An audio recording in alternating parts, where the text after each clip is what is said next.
Have you ever been watching a Formula One race and seen the drivers hop on a set of scales right after they jump out of the car? It looks a bit strange, right? Like they're at a weigh-in for a boxing match. But there's a really important reason for this, and it's all about fairness and safety in one of the world's most high-tech sports. Let's dive into why F1 drivers have to get weighed. First things first, it's not just the driver being weighed. It's the driver plus the car. Together, they have to meet a minimum weight requirement. For the 2024 season, that minimum weight is 798 kilograms.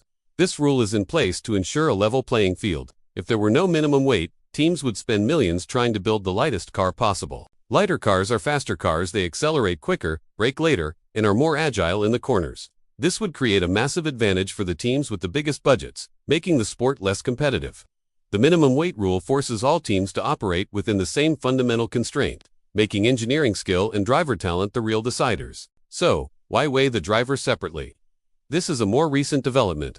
Before 2019, the driver's weight was included in the total weight of the car.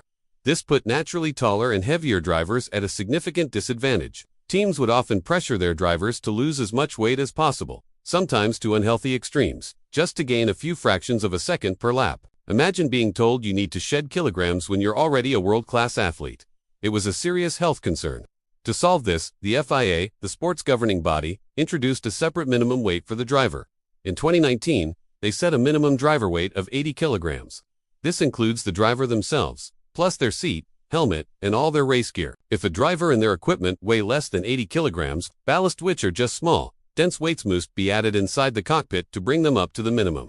This ballast has to be placed in a specific area designated by the FIA, so teams can't use it to strategically alter the car's balance. This simple rule change was a game changer. It removed the pressure on drivers to be dangerously light and leveled the playing field between the naturally lighter and heavier competitors.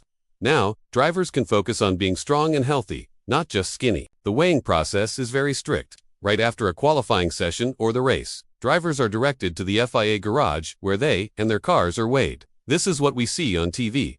The car is rolled onto a large platform scale, and the driver, still in the full race suit and helmet, steps onto a smaller, separate scale.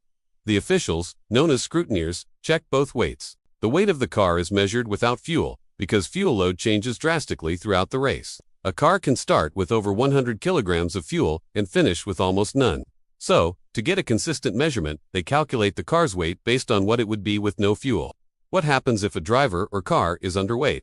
The penalties are severe. Being underweight is a major breach of the technical regulations. It usually results in disqualification from the session or the race. This means if a driver gets pole position in qualifying but their car is found to be underweight, their lap time is deleted, and they have to start from the back of the grid or even the pit lane. If it happens after a race, they are disqualified from the results, losing any points and their finishing position. That SYU LLC drivers being very careful not to lose any part of their car on the final lap. And they're always eager to get to the weighbridge. They even take their post-race drinks with them to be weighed, because every single gram counts. So, the next time you see Lewis Hamilton or Max Verstappen standing on the scales, you'll know it's not about their personal fitness goals. It's a crucial part of ensuring Formula One is a fair, safe, and competitive sport, where the best team and the best driver win on race day.